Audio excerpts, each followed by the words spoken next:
गीता में कृष्ण ने कहा है कि जब जब धरती पर संकट आता है मैं अवतार लेता हूं। अवतार लेने के 3 कारण बताए। पहला, साधुओं की रक्षा करना, दूसरा, धर्म की स्थापना करना, तीसरा, पापियों को दंड देना।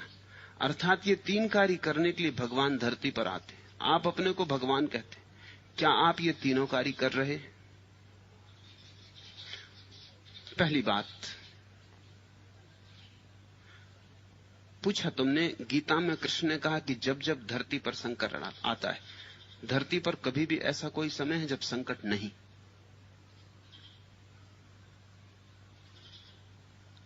धरती संकट है, यहां होना संकट में होना है। कब ऐसा समय था जब संकट नहीं था?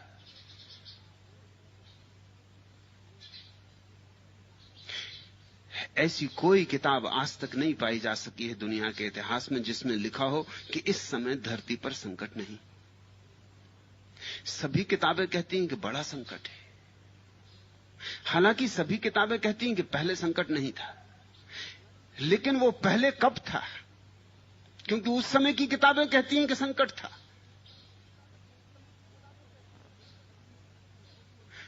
तुम चकित हो गई ये जानकर, संकट सदा से रहा है।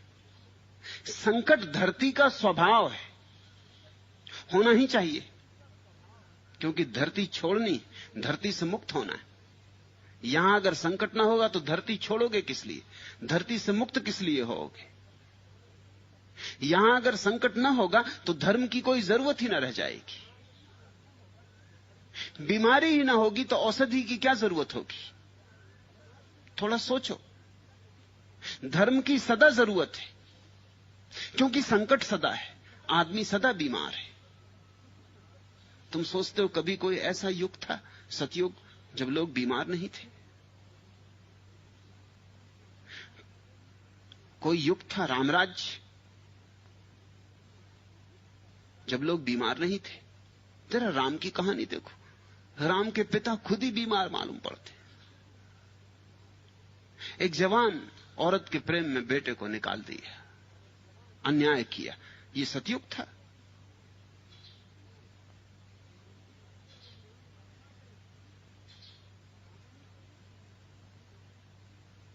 रावण ही तो नहीं था उस दिन अकेला, बहुत रावण थे। रावण के संगी साथी भी थे। स्त्रियां उस दिन भी चुराई जाती थी। झगड़े उस दिन भी खड़े होते थे, युद्ध उस दिन भी होते थे।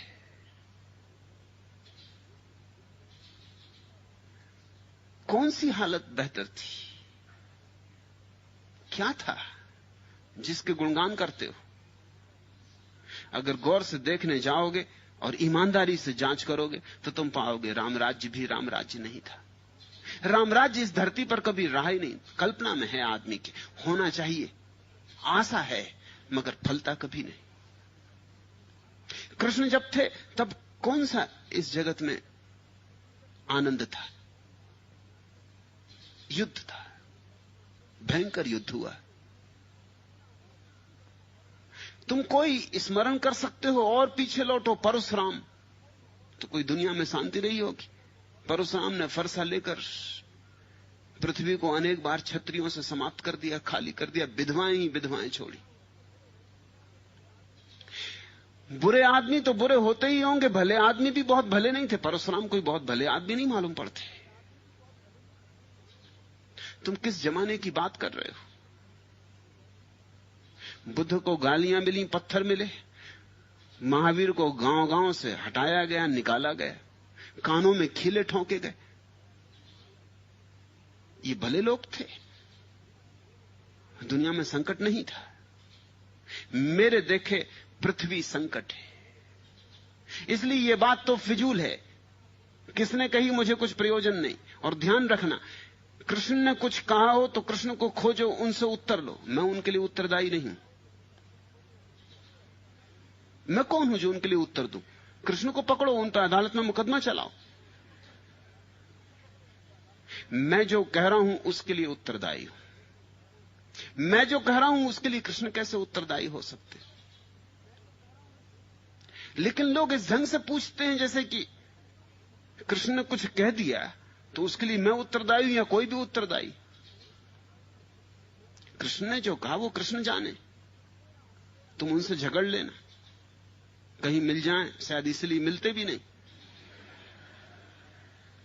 तुमसे डरते होंगे, तुमसे भयभीत होते होंगे कि 1000 सवाल तुम खड़े करोगे। तुम कहते गीता में कृष्ण ने कहा है कि जब जब धरती पर संकट आता है, मैं तुमसे कहता हूं धरती पर सदा संकट है, आता नहीं जाता नहीं, धरती संकट है। 6000 साल पुरानी चीन में किताब मिली है जो ऐतिहासिक आधार पर सबसे ज्यादा पुरानी। उसमें जो भूमिका है वो तुम पढ़ोगे तो चकित हो जाओगे। भूमिका ऐसी लगती जैसे आज के सुबह के अखबार में निकली हो। भूमिका को शब्द अगर सुनोगे तो तुम मान ही ना सकोगे कि 6000 साल पुराने। भूमिका में लिखा है कि बेटे अपने मां बाप का आदर नहीं करते, ये कैसा दुखद युग आ गया है। शिष्य गुरु की नहीं मानते। ये किन पापों का फल मनुष्य भोग रहा है। स्त्रियां सती नहीं रही, व्यभिचार फैला है, अनाचार है, झूठ है, रुस्बतखोरी है, ये सारी बातें। तो ऐसा लगता है जैसे दिल्ली का कोई अखबार आज ही सुबह छपा हो। राजा भी भरोसे योग्य नहीं रहा तो प्रजा का क्या होगा। ये 6000 साल पुरानी किताब। आदमी वैसा का वैसा है। तुम्हें भ्रांति इसलिए पैदा होती है कि तुम सोचते हो कि वैसा कैसे है। आज का आदमी कार चाहता है। ये बात सच है कि कार आज से 6000 साल पहले नहीं थी, लेकिन 6000 साल पहले जो था उसकी चाह इतनी ही थी। फर्क क्या पड़ता है। बैलगाड़ी चाहता था आदमी, शानदार छकड़े की गाड़ी चाहता था। आज फिएट गाड़ी चाहता, तब एक छकड़ा गाड़ी चाहता था। चाह तो वही है। कल हवाई जहाज चाहने लगेगा, उससे क्या फर्क पड़ता है। चाह के विषय बदल गए हैं, चाह नहीं बदल गई। वैश्याएं आज ही तो नहीं होती, तब भी होती थी, और जमीन पर ही नहीं होती, स्वर्ग में भी होती। उनको तुम अप्सराएं कहते हो। जिन ऋषि मुनियों ने स्वर्ग की कल्पना की है वो स्वर्ग में भी वैश्याओं को नहीं छोड़ सके। वैश्या ऐसा अनिवार्य अंग थी कि होनी ही चाहिए।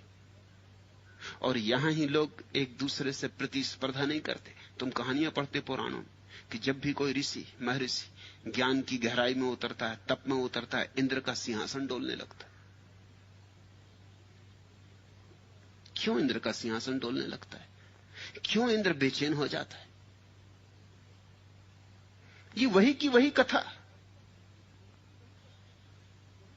इसमें फर्क कहां है जो रोज हो रहा है।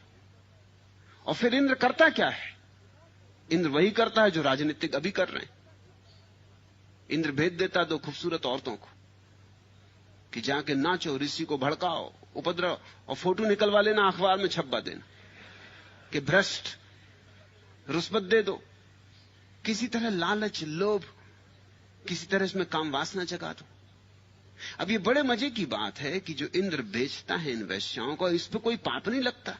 पुराने इसकी कोई बात ही नहीं करते कि इस पर कुछ पाप लगता है कि नहीं लगता। ये ऋषि तो भ्रष्ट हो गए, लेकिन भ्रष्ट जिसने करवाया उसका जुम्मा।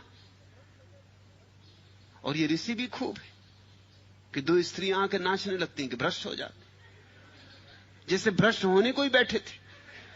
प्रतीक्षा कर रहे थे कि इंद्र अब भेजो, इतनी देर क्यों हो रही, अब भेजो, अभी तक तुम्हारा सिंहासन नहीं कपा।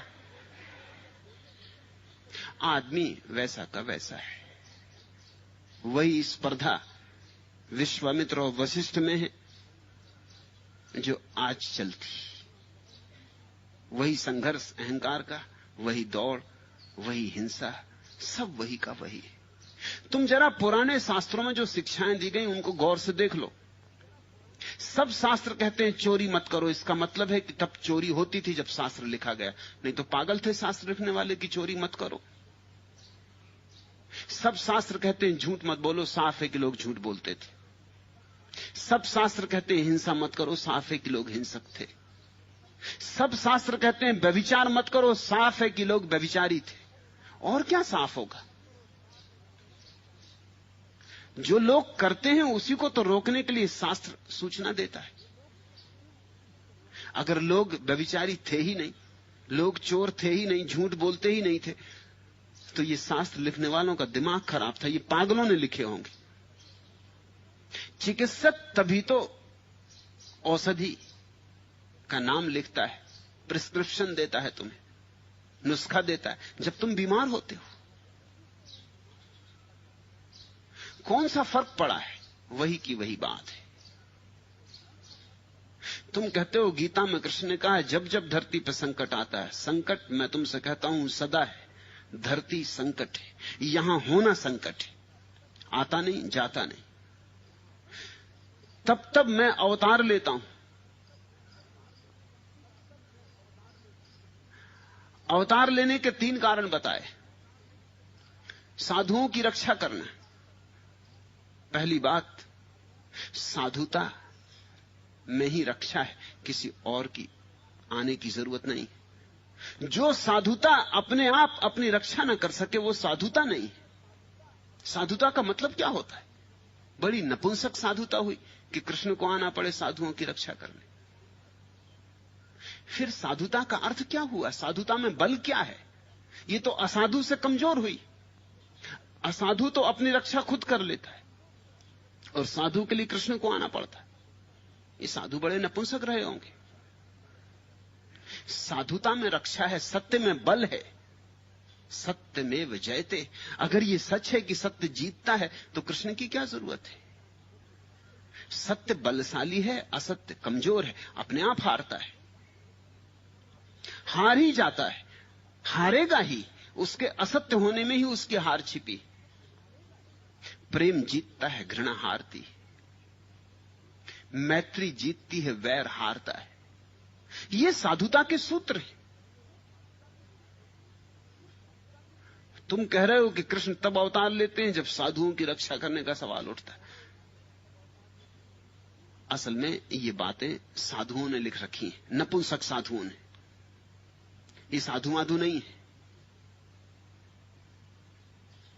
ये असाधु से भी कमजोर है। इनका सत्य बिल्कुल लचर है, 2 कौड़ी का है।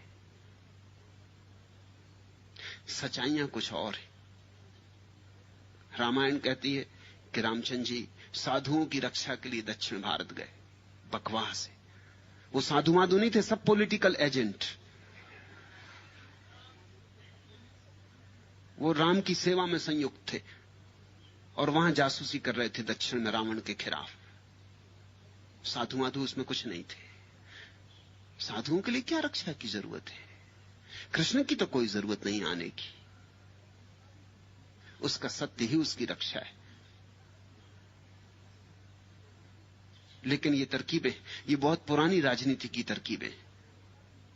ईसाईयत का इतिहास कहता है कि ईसाई पहले अपने पादरी को भेजते किसी देश में बाइबल लेके, फिर उसकी रक्षा के लिए तलवार लेके आ जाते। जब वो बाइबल लेके आता उनका पादरी, तब तुम्हें लगता है कोई हर्जा नहीं, लेकिन फिर उसकी रक्षा के लिए तलवार लेके पीछे सिपाही आ जाते कि साधु की रक्षा करनी।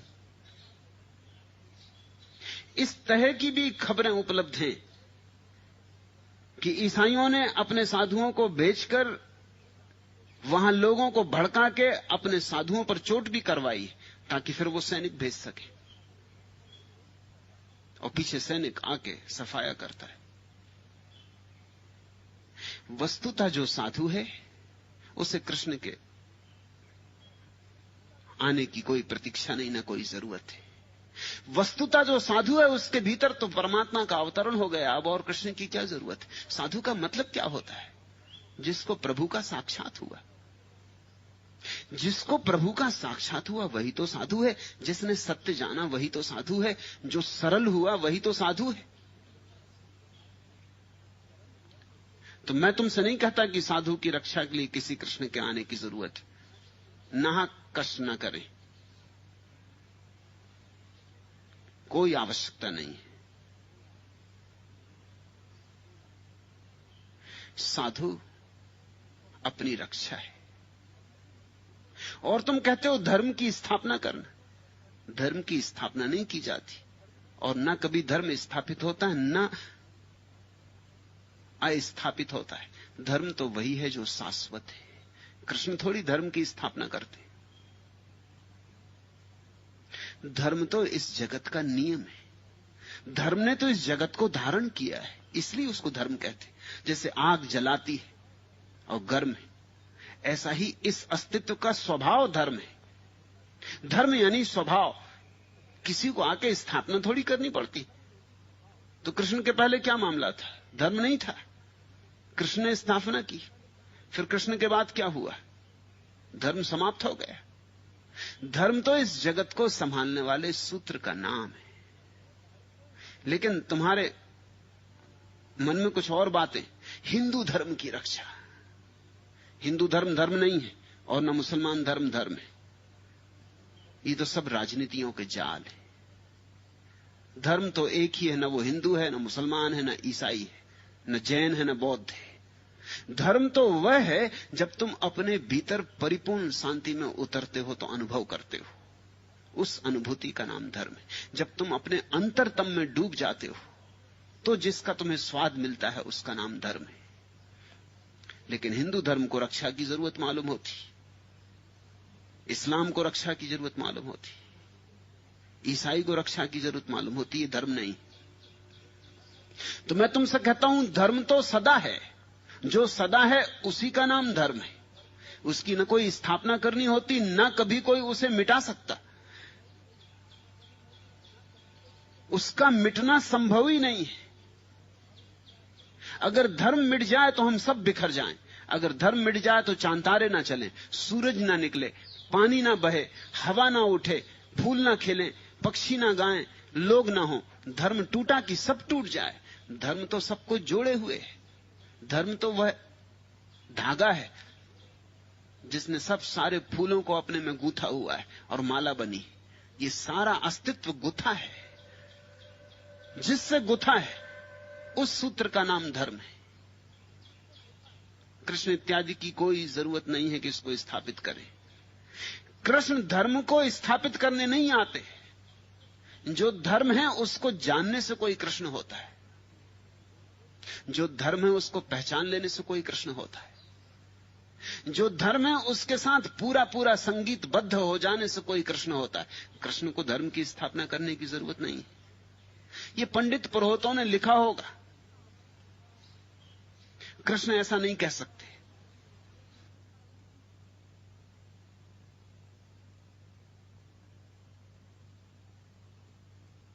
तीसरी बात, तुम कहते हो पापियों को दंड देना।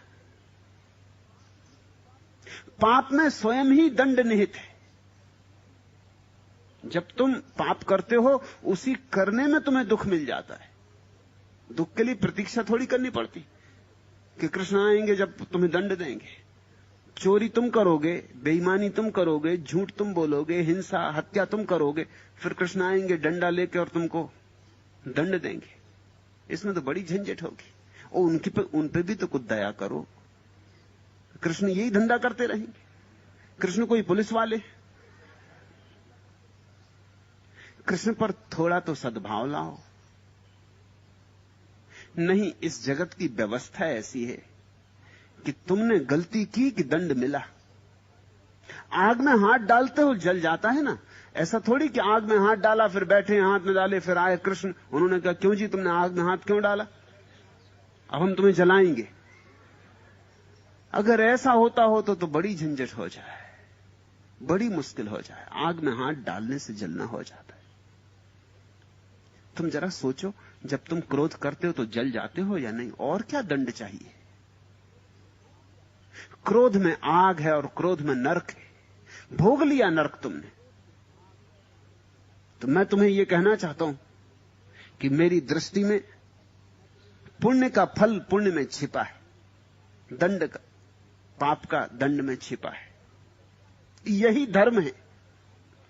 यहां जो शुभ करता है शुभ पाता है, और यहां जो अशुभ करता है अशुभ पाता है। जहर पियोगे मर जाओगे, अमृत पियोगे अमृत हो जाओगे। बीच में किसी की कोई आवश्यकता नहीं। ये जो नियम है, ये जो रित है, इसी का नाम धर्म है। तो तुम पूछ रहे हो, अर्थात ये 3 कार्य करने के लिए भगवान धरती पे आते, तो ये भगवान तुम्हारे वहीं से नहीं कर सकते ये कार्य? इनमें इतनी भी अकल नहीं कि टेलीफोन लगवा लें।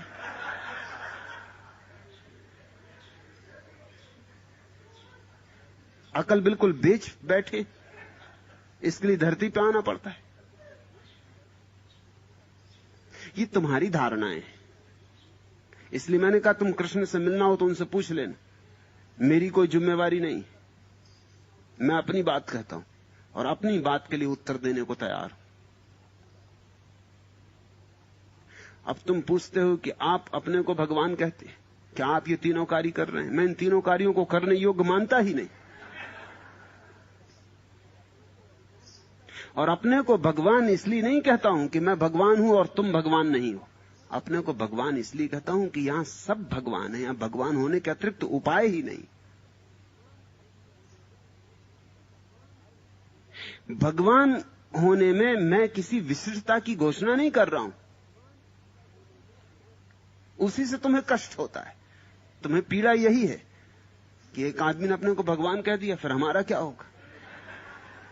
तो हम आदमी ही रह गए और आप भगवान हो गए। जब मैं भगवान कह रहा हूं तो मैं यही कह रहा हूं कि आदमी भगवान है, पौधे भगवान है, पक्षी भगवान है, पशु भगवान। भगवत्ता हमारा सहज स्वभाव है। भगवान होना हमारी कोई विशिष्ट बात नहीं, ये हमारा सामान्य गुणधर्म। तुम इसे पहचानो, मैंने इसे पहचान लिया, बस इतना ही फर्क होगा। तुम भी इसमें जागो, मैं इसमें जाग गया हूं। और जो मैं तुमसे कहता हूं कि मैं भगवान हूं, इसमें कुछ घोषणा नहीं है, ना कोई दावा है।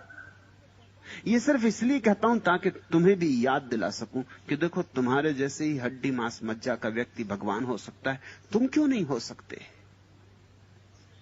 तुम्हारे जैसे ही भूख लगती मुझे, प्यास लगती मुझे, तुम्हारे जैसे ही जीवन है, तुम्हारे जैसे ही मेरी मौत होगी। बिल्कुल तुम जैसा हूं, तुमसे जरा भी भिन्नता की घोषणा नहीं कर रहा हूं। भगवान कहने के पीछे इतना ही राज है कि तुम्हें याद दिला रहा हूं कि तुम झूठी बातों में पड़ गए हो। तुम कहते हो भगवान वो है जो आके ये 3 काम करता है। तो कृष्ण आए थे, साधुओं की रक्षा हुई। कहां हैं वे साधु जिनकी रक्षा हुई? धर्म की स्थापना हुई। कृष्ण के बाद जितना अधर्म इस देश में फैला, कभी नहीं फैला था, क्योंकि भयंकर युद्ध हुआ। और दूसरों की तो छोड़ दो, कृष्ण के अनुयायी यदुवंशी इस भयंकर तरह से लड़े एक दूसरे से, उन्होंने सब विनाश कर डाला। कृष्ण के द्वारा पापियों को दंड मिला। कौन से पापियों को दंड मिल गया? तुम कहोगे कि मिला, कौरवों को मिला। कौरव पापी थे, और तुम्हारे धर्मराज युधिष्ठिर ये जुआ खेल रहे हैं, ये पापी नहीं? और ऐसा ही जुआ नहीं खेल रहे हैं, अपनी औरत तक को जुए पे दांव पे लगा रहे हैं, ये पापी नहीं? इनको दंड कब मिला, कैसे मिला? इनको धर्मराज कह रहे हो? तो जरा जाके अपनी औरत को दांव पे तो लगा के देखो, जेल में सड़ोगे। वहां ये नहीं कह सकोगे कि हम धर्मराज हैं, हम युधिष्ठिर हैं, ये हमारे साथ क्या अन्याय हो रहा है, हे भगवान आओ हमारी रक्षा करो। धर्मराज की रक्षा तो करनी ही चाहिए।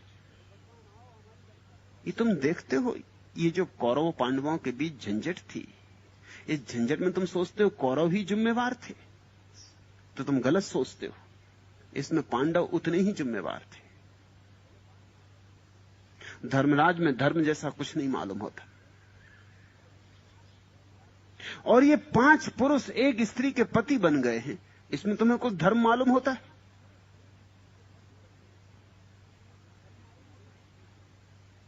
इन्होंने एक अबला को बिल्कुल वैश्या में रूपांतरित कर दिया, इसमें तुम्हें कुछ धर्म मालूम होता है? और ये किस लिए इतने आतुर थे? राज्य के लिए आतुर थे। जैसा दुर्योधन आतुर था, वैसे ही ये भी आतुर थे कि राज्य हमारा हो। राज्य हमारा हो इसमें तुम्हें कुछ धर्म मालूम होता है? वही बल, वही अहंकार, वही मालकियत, वही कब्जे की आकांक्षा। इसमें तुम्हें धर्म जैसा क्या मालूम होता है? ये कोई साधु थे? ये एक ही जैसे थे, ये निश्चित ही चचेरे भाई थे, इनमें कुछ फर्क नहीं था।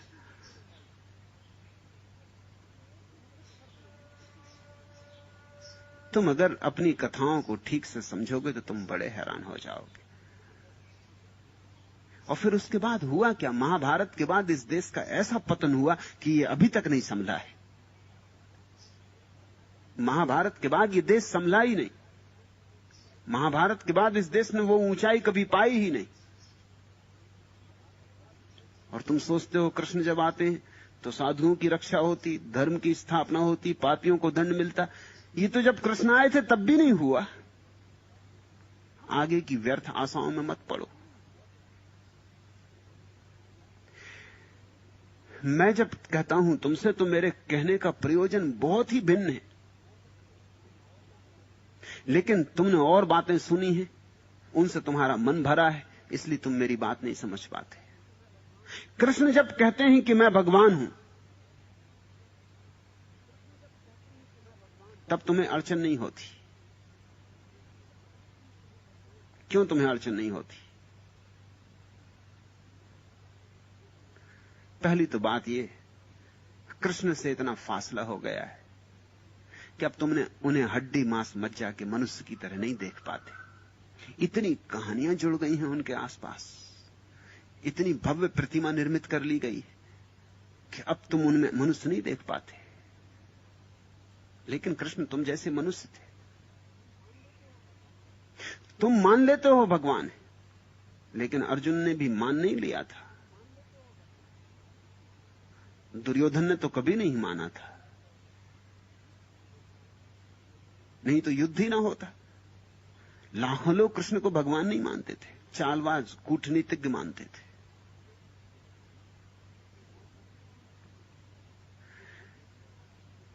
जो मौजूद थे उन्होंने कृष्ण को भगवान नहीं माना।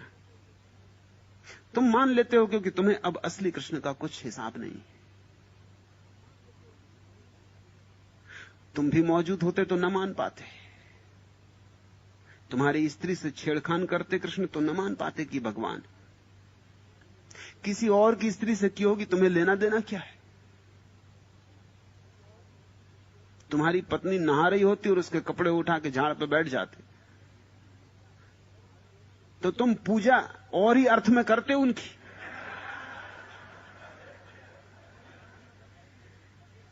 मराठी अर्थ में शिक्षा देते उनको।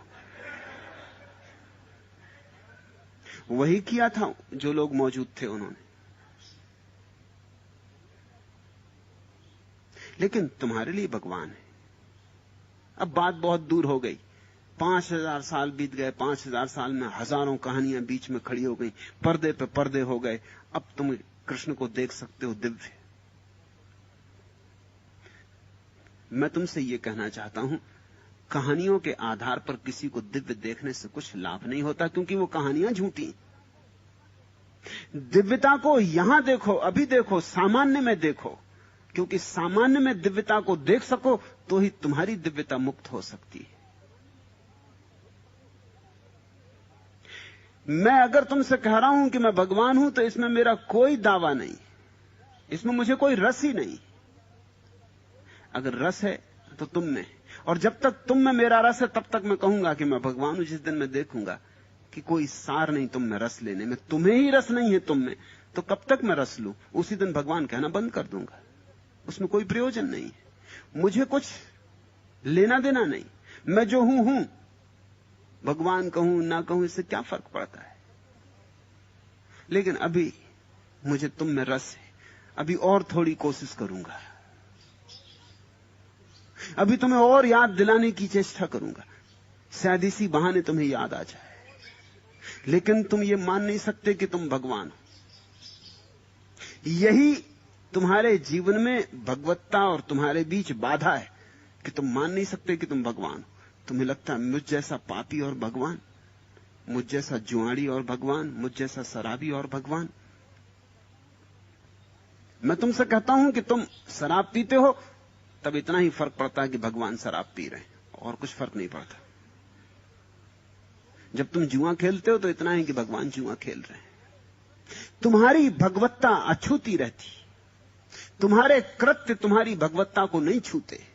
तुम्हारे सब कृत्य स्वप्न जैसे, जैसे रात स्वप्न देखा तुमने और तुम भिखारी हो गए, लेकिन जब आंख खुलती है सुबह तो तुम पाते हो कि तुम भिखारी नहीं हो, अपने बिस्तर पर सोए हो। तुम्हारे सारे कृत्य स्वप्न जैसे हैं। यही माया के सिद्धांत का अर्थ है।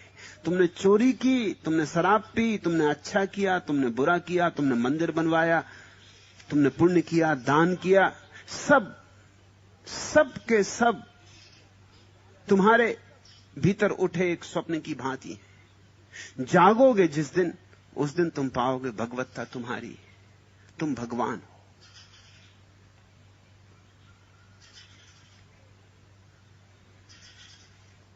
कुछ और बातें इस प्रश्न के संबंध में। पहली बात, तुमने कहा है कि अवतार तब होता है जब ये 3 काम उसे करने होते। परमात्मा का अवतरण होता है, अवतार नहीं होता। अवतार का तो मतलब होता है कि बस कृष्ण में हुआ, राम में हुआ, गिनती का तो 10 अवतार हुए कि 24, या जितनी गिनती तुमने मान रखी हो उतने अवतार होंगे, फिर बाकी वंचित रह जाएंगे। इसलिए मैं कहता हूं परमात्मा का अवतार नहीं होता, अवतरण होता है। जो भी समाधि में पहुंचता है वही परमात्मा का अवतार हो जाता है। करोड़ों लोग पहुंचे, करोड़ों लोग पहुंचेंगे, और प्रत्येक व्यक्ति का यह स्वरूप सिद्ध अधिकार है, जिस दिन चाहे और अपने भीतर समाधि को जन्मा ले, उस दिन वह भी अवतार हो जाएगा। फिर अवतार का कारण कोई हेतु नहीं होता कि यह काम करने के लिए। जब तक कर्ता का भाव है तब तक कहां कोई अवतार। ये तो कर्ता का ही भाव हुआ कि यह काम करने, इसलिए इसमें तो हेतु हुआ, इसमें तो वासना हुई नहीं। अवतरण तब होता है जब सब हेतु समाप्त हो जाते, सब वासनाएं गिर जाती, भीतर कोई करने का कारण ही नहीं रह जाता। जहां कर्ता समाप्त हो जाता है वहां अवतरण होता है। तो मेरी धारणाएं अलग हैं, तुम और शास्त्रों को मेरे बीच में मत लाओ।